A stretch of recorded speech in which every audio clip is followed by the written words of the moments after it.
Alors salut à tous, aujourd'hui on va essayer, ou plutôt je vais essayer, donc de fouiller un peu le mot dialogue, vu que c'est un mot qui est très utilisé dans l'appareil démocratique, l'appareil de la modernité. C'est très très moderne cet usage du dialogue et qui a pris plein de formes et on va le voir. Donc déjà, on va partir de l'étymologie. Et on va mettre ça ensuite en perspective d'un point de vue religieux. C'est ce qui nous intéresse. Donc, dialogue, un peu comme dans diabolo, diable. Donc là, il y a le dia, je l'avais déjà expliqué, donc c'est 10A et ça fait dia, et ça veut dire donc cette déchirure, séparation. Déchirer dans le sens de séparer. Et là, il y a logos. Donc logos, là, ça peut être, parce qu'il y a deux mots en fait, c'est soit dialogos, soit dialogikos.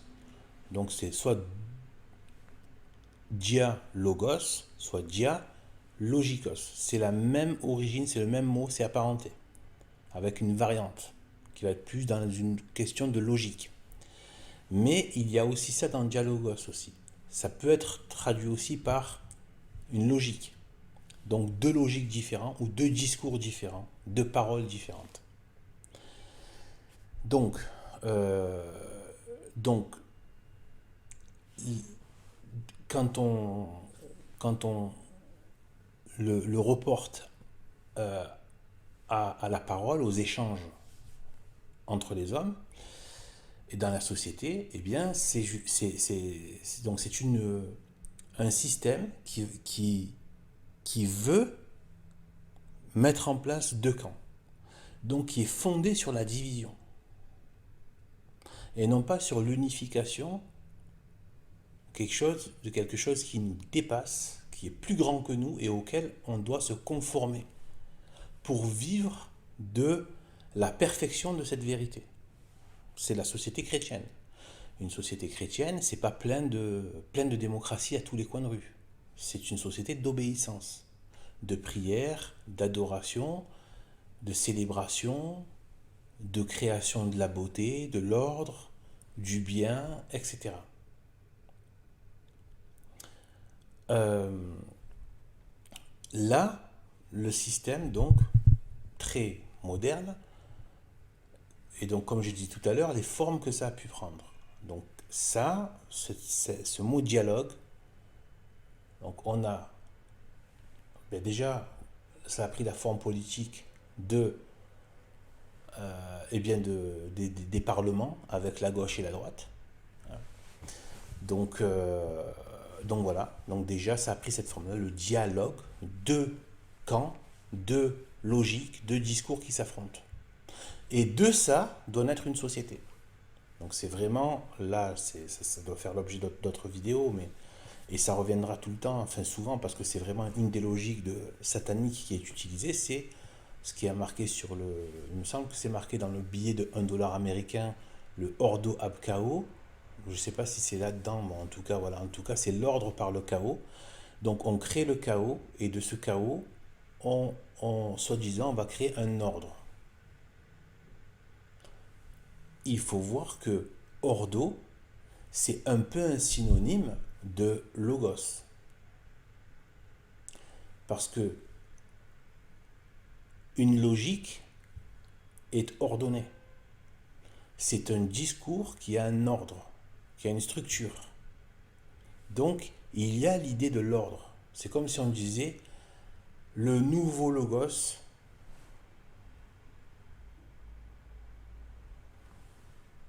des siècles, novus ordo seclorum. Là c'est pas le même mot, hein, mais c'est marqué aussi sur le billet de 1 dollar américain, novus ordo seclorum. On peut très bien remplacer ordo, c'est la même chose, hein, c'est la logique, le logos. D'ailleurs, c'est le logos qui crée, c'est le verbe de Dieu, et on va y revenir là, dans pas très longtemps, dans cette petite exposé. Donc on a le,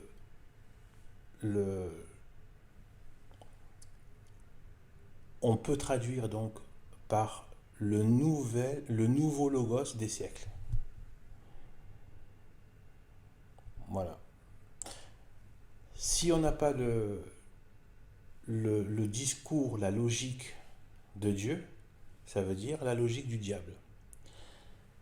Et ça, c'est une vérité actée. Je renvoie Monseigneur Gomme, La Cité du bien, la Cité du mal. Ma vidéo aussi sur le châtiment contre les calomniateurs du Christ, où on voit bien que le Christ avait chassé tous ses ennemis et ils sont revenus quand Dieu a permis que Satan soit relâché. Même si les démons avaient encore une action, bien sûr, dans le monde, c'était pas non plus tout pur, mais la force du démon a été très, très, très, très, très diminuée par rapport à ce que c'était. Et qu'est-ce qui s'est passé? On a parlé donc de renaissance, et on va y revenir aussi à la renaissance. La renaissance, c'est quoi? C'est un retour du même. C'est une renaissance. C'est revenu. Là, ça a été ce que j'appelle la parenthèse chrétienne. Même si cette parenthèse n'est pas véritablement fermée, parce que l'Église sera là jusqu'à la fin des temps, c'est une promesse de Jésus-Christ. Il y aura toujours l'Église, même s'il n'y a plus de murs, même s'il n'y a plus de bâtiments. Mais l'Église, par des communautés catholiques, elle sera toujours là. Il y aura toujours des messes. Toujours au moins une messe dans le monde. Il y aura toujours une messe valide dans le monde. Jusqu'à la fin des temps, jusqu'au retour du Christ. Il nous l'a promis, donc c'est ce qui va se passer. Et c'est ce qui se passe. Là, on est disloqué, on n'a plus d'institutions, les catholiques, parce que ce qu'il y a au Vatican n'est pas le catholicisme. Mais l'Église est toujours là. Ça aussi, il faut le fêter, il faut en être content, il faut en être reconnaissant. On a encore l'Église. Là, on peut voir que sur Internet, on peut voir encore des gens, alors on vient tous de milieux de parcours plus ou moins chaotiques en termes spirituels, et on se retrouve là. Donc, par la grâce de Dieu, même si on arrive à trouver 2, 3, 4 personnes, nous, dans notre petit environnement, ça veut dire que de quelques personnes, par région, par endroit, par pays, l'Église est toujours là. Donc, eh bien, c'est la renaissance. La renaissance de ce qu'il y avait avant. Pourquoi je disais ça? Parce que il y a cette logique de deux. Ce que je veux dire, c'est qu'il n'y a pas de troisième voie. Il n'y a pas de troisième voie. C'est pas quand en gros, c'était une fatalité qu'il y ait le même qui revienne. Une fois que Dieu a décidé de donner, de laisser, de relâcher Satan dans le monde pour que lui puisse exercer sa justice et faire ce qu'il a dit, hein, c'est-à-dire la vigne, voilà, le sarment, etc. Et voilà, donc et le feu, etc. Donc bon, moi ça me fait peur tout ça, mais bon. Donc, mais il faut y penser parce que s'il y a des vertus à penser à ça, à penser à l'enfer, et donc et au jugement dernier, au châtiment dernier. Et donc, c'était une fatalité parce qu'il n'y a pas d'autre. C'est ce qu'expliquait Monseigneur Gomme. Il n'y a pas de. C'est une fatalité. Il ne pouvait pas y venir autre chose que le retour. Le retour du règne de Mammon, du règne de la guerre. Il ne faut pas oublier ce que ça a donné. Hein. C'est Napoléon Bonaparte, les 2 guerres mondiales, les invasions coloniales, etc. Tout ça, les guerres coloniales, etc. Ça a été la guerre, hein, la République. Et là, on nous vend une république, maintenant qu'ils ont tout dévasté, ils te parlent de drapeaux arc-en-ciel et on va tous se transformer bon, je vais pas, non, là, je me retiens j'allais m'énerver là. Donc, donc du coup, voilà. Donc c'était une fatalité. Donc il y a bien ce dialogos. Il n'y a que deux. Et donc il y a cette déchirure. Sauf que, et ça c'est très important, malheureusement j'ai pas toujours le temps de bien m'étaler là-dessus, mais il faudra que je fasse quelque chose vraiment sur ce que j'ai compris, ce que j'ai appris surtout aussi, donc du mal. Le mal est une impossibilité. C'est pour ça que le mal amène toujours au nihilisme. Comment dire, c'est le serpent qui finit par se mordre la queue. D'ailleurs, c'est les grands symboles de Blavatsky et de tous ces gnostiques. Parce que forcément, le démon n'a pas de vie en lui. Il n'a pas de vérité en lui. Et donc, il ne peut pas créer la vie. Il n'est pas un logos qui crée la vie. Il donne un semblant de vie. Il donne comment dire, comme sa lumière, qui est une force lumière, qui en fait projette des ténèbres. Mais à première vue, tant que c'est pas encore complètement déversé, et puis dès qu'il y a tout qui a été déversé, alors là on voit que c'était du venin. Et voilà, donc en fait c'est une fausse lumière, et c'est une fausse vie, et ce sont des faux plaisirs. Voilà. Il y a des plaisirs, dans la spiritualité. Il y a des douleurs, mais il y a de la sécheresse, mais il y a des plaisirs, mais des plaisirs que le matérialiste ne peut pas comprendre.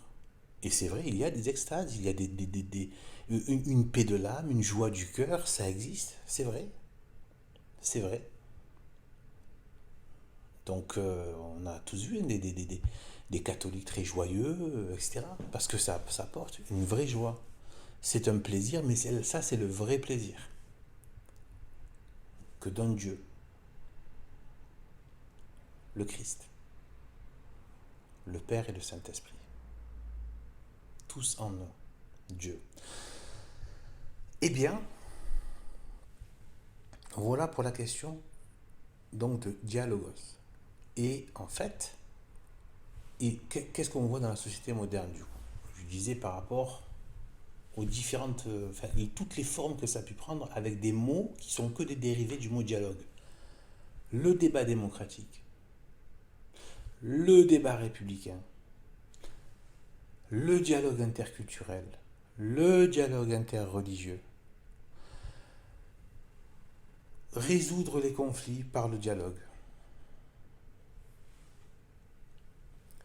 les tables rondes, les conférences, les échanges, les rencontres, et je dois en oublier, les réunions,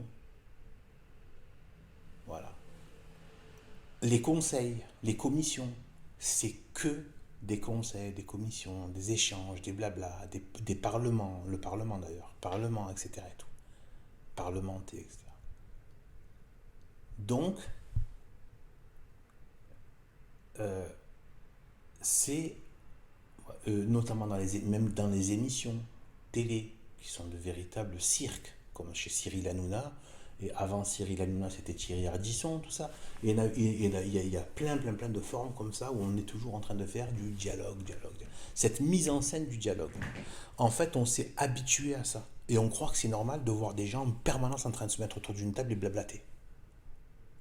On finit par trouver ça normal, alors qu'en fait, pendant des siècles, c'était des trucs d'ahuri, ça, de se mettre comme ça, quoi. De passer son temps en train de blablater avec des gens, etc. De partout, pour tout, en tout, etc. Non, il y avait un ordre, et on vit par cet ordre-là. C'est pas des dialogues. C'est pas par des dialogues. Ce sont les pères de l'Église, ont travaillé seuls. Ils ont pu, bien évidemment, ils se sont entraidés, échangés. Il y a les échanges sains, mais c'est des échanges par rapport à un dogme révélé. C'est pas on va inventer un dogme. Tiens, je m'appelle Sartre, je vais inventer un truc. Tiens, je m'appelle Heidegger, je vais inventer un truc. Tiens, je m'appelle Idiot de Nietzsche, et tiens, je vais inventer un surhomme. Non, c'est pas ça. Là, il y a une vérité révélée, et on s'entraide pour dans la plus grande humilité, etc., dans la foi, etc., pour essayer de s'apporter le maximum de lumière entre théologiens. Mais, attention, le travail s'est fait bien souvent individuellement, c'est-à-dire que on a le travail de saint Thomas d'Aquin, on a le travail de saint Augustin, de saint Ambroise, etc., de Tertullien. Ils écrivaient seuls, soit ils écrivaient, soit ils faisaient c'était des discours, et d'autres les prenaient, les notaient. Donc, il y avait ce côté de la verticalité. Ça, c'est chrétien. C'est la verticalité. Et la preuve que c'est vertical, c'est que ça leur a été inspiré, c'est l'œuvre du Saint-Esprit. Croire que ce n'est que œuvre d'homme, C'est vraiment pas connaître le catholicisme. Ils étaient de grands hommes, mais ils ont été rendus grands par le Saint-Esprit. D'accord? Ils ont pu avoir une très forte intelligence naturelle, ce qui est aussi une grâce de Dieu, mais c'est pas suffisant. Regardez les intelligences sans Dieu, ce que ça a donné. Le marxisme morbide, le républicanisme sordide, et toutes les idéologies nihilistes. Donc, nihiliste, pourquoi? Je parlais du serpent qui se mord la queue, parce que, à un moment donné, le logos du diable, si on peut appeler ça un logos, c'est le contre-logos plutôt qu'un logos. D'ailleurs, ça rejoint déchirure, séparation de logos. Donc c'est le contre-logos en fait, en vérité. On pourrait dire ça. Et donc, il y a ce côté, donc, une logique qui n'est pas la vérité. Et comme elle ne peut pas créer, elle n'a pas ce pouvoir de créer, parce qu'il ne peut pas y avoir deux créateurs. Sinon, Dieu n'est pas un, il est divisé, donc il n'est pas parfait, donc il n'est pas Dieu. Il n'est pas absolu. Non, il n'y a qu'une seule volonté. Voilà. C'est pour ça que même ceux qui ne font pas la volonté de Dieu, de toute manière la feront parce qu'ils vont subir sa justice. Et donc ils auront forcément été dans la volonté de Dieu. Tu ne peux pas échapper à la volonté de Dieu. Pas dire je ferme les yeux mais je vais ailleurs. Non, non, peut-être que tu vas te sentir dans la négation de Dieu, mais il va y avoir le châtiment. Et donc tu seras tué, et donc tu es déjà, parce que pour Dieu il n'y a pas de temps, tu es déjà châtié en fait. Une fois que tu t'es séparé de Dieu, nous on vit dans le temps, mais pour Dieu tu es déjà châtié, parce qu'il te voit déjà après ta vie. Il sait déjà comment tu es après ta vie. Donc pour lui tu es déjà châtié. Tu n'as jamais échappé à la volonté de Dieu. C'est juste que comme on a le temps ici, on s'illusionne avec la matière et le temps. Ça devient un sujet d'illusion en fait. Et d'illusion. On s'illusionne qu'on a, voilà, le châtiment, ça a l'air loin, tout ça. Et en fait, il faut vraiment essayer de penser l'éternité, de penser l'intemporel. Il faut essayer. Ça a des vertus, ça, de penser que le temps est relatif par rapport entre, voilà, le règne, le royaume de Dieu et nous. Là, c'est un relatif. Là, on peut relativiser ce temps-là. On doit même le relativiser. D'accord? Il n'est pas. C'est pas absolu, ce temps-là. Ce temps, c'est nous dans cet espace-temps. Donc, pour Dieu, c'est pour ça qu'on dit le diable est déjà vaincu. Parce que pour Dieu, il voit déjà la fin du monde. Il nous voit déjà si on est dans la béatitude éternelle avec lui ou pas. Mais en même temps, il a créé cette dimension et nous, on est encore dans la partie du temps. Et pour lui, tout est déjà 100% à sa disposition de son esprit et de toute éternité. Donc, le dialogos, donc c'est pour ça ils arrivent toujours au néant. Ils se sont même pris, donc les gnostiques immondes. On voit rien que la tête d'Anna Blavatsky, qui était d'ailleurs une belle femme à la base, quand elle était jeune. Et après, on voit que physiquement, souvent, il y en a qui ont pris les traits démoniaques, qui ont pris des traits vraiment. Je ne parle pas que de côté beauté physique, c'est ou laideur physique. C'est une laideur qui se dégage de leur visage, mais c'est pas juste parce que tu n'as pas de beau traits. C'est quelque chose qui dépasse le côté physique. Il y a un côté, une charge mauvaise, quoi. Donc, ça arrive souvent, ça, chez ceux qui sont dans l'occulte, etc. Qui sont allés très loin dans l'occulte. Et donc, le serpent qui se mord la queue, c'est exactement ça, parce que c'est le néant. Et donc, ils finissent tous par la négation. Et c'est pour ça que tous ces débats démocratiques, le dialogue, les échanges, le blabla, etc., qu'est-ce que ça a amené? On se met à tout nier. Rien n'existe. le sexe n'existe pas, les frontières n'existent pas, il n'y a pas de vérité, il n'y a pas de culture, il n'y a pas d'ethnie, il n'y a pas d'homme-femme, il n'y a pas de grand et petit, il y a pas de... C'est la négation. C'est la négation. Il n'y a pas de déterminisme biologique, sexuel.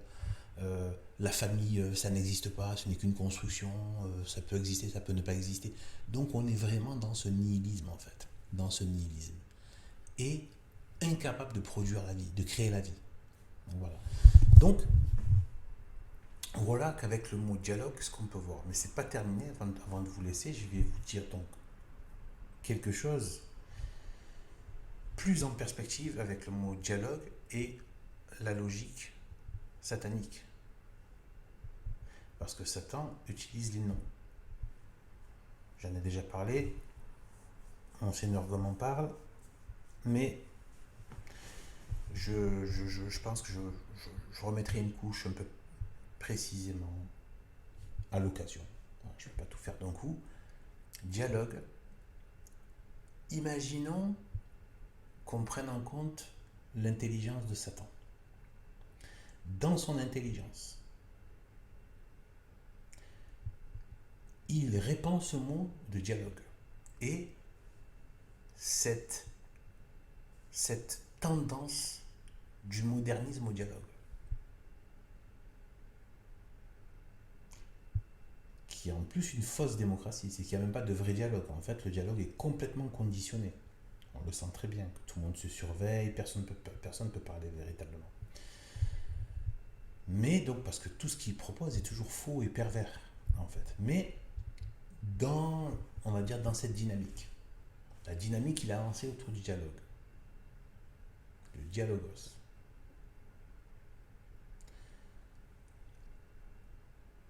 Logos, c'est le terme quand même qui a été employé pour parler de Jésus-Christ dans l'évangile, dans le prologue de Jean. Au commencement était le logos, grec ancien. Donc le logos, c'est la traduction première de l'Église catholique pour définir l'essence même de la deuxième personne du Christ, qui est le Fils de Dieu, le Verbe de Dieu et Dieu lui-même. C'est-à-dire que ce que j'ai appris, ça c'est ce que j'ai appris, qu'il est complètement et absolument projeté dans le Verbe. C'est pas juste un reflet, non, c'est lui qui est dans le Verbe. C'est très difficile, je suis pas en train de dire que voilà, mais on peut en avoir une idée quand même.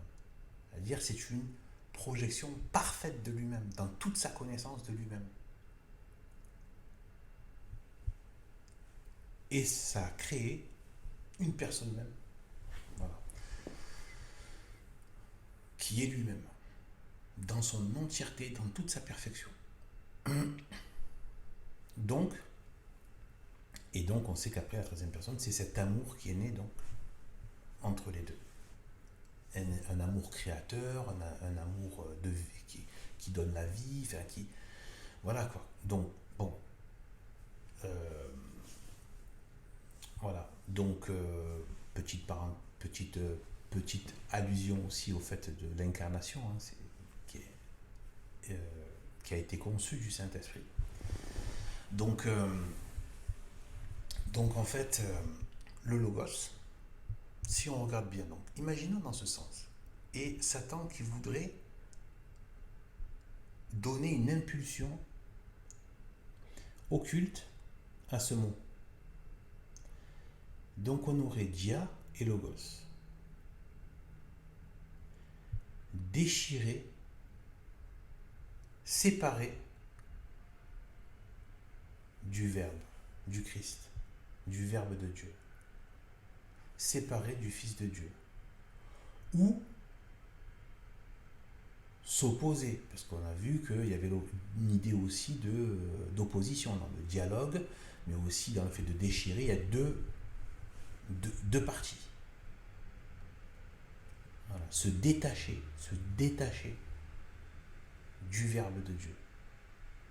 Ce qui est le contraire de la volonté de Dieu, qui est de s'unir avec sa volonté, qui est de s'unir. C'est un honneur incommensurable. La nature divine, la nature de Dieu lui-même dans la personne du Fils, unie à l'âme humaine, et chaque âme humaine rejoint le corps du Christ et vit la vie du Christ. Pas comme Dieu, mais en tant que créature, mais qui vit dans le corps du Christ. Donc qui participe de la vie même du Verbe de Dieu. Voilà à quel point Dieu nous a aimés. Et voilà l'offense qu'on lui fait et l'horreur que c'est que de vouloir s'adonner à toutes les abominations du monde, les séparations, les athéismes, les rébellions, les blasphèmes, les reniements, les apostasies, tout ça vis-à-vis de Dieu. Donc, Satan a très bien pu utiliser aussi, lui, dans ce sens-là. Il a donné aussi un sens occulte, dialogos. Il suffit de se mettre dans l'esprit de la langue, de la langue grecque. Vous voyez donc, au commencement, donc, était le verbe, le logos. Puis après, vous voyez dialogos. Dialogos. Vous voyez qu'il y a un problème. Déchirure, séparation du logos. C'est exactement l'objectif de Satan. Donc en diffusant cet esprit-là, il a peut-être diffusé justement cette séparation, diffuser cette dynamique de séparation au maximum perpétuel jusqu'au plus longtemps possible. Et donc de l'union avec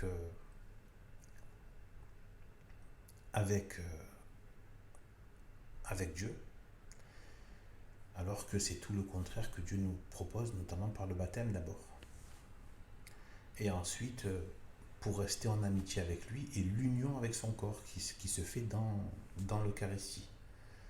Le Saint-Sacrement pour être justement en union avec le corps mystique de Jésus-Christ, commencer dès ici-bas. De manière bien sûr imparfaite ici, mais voilà.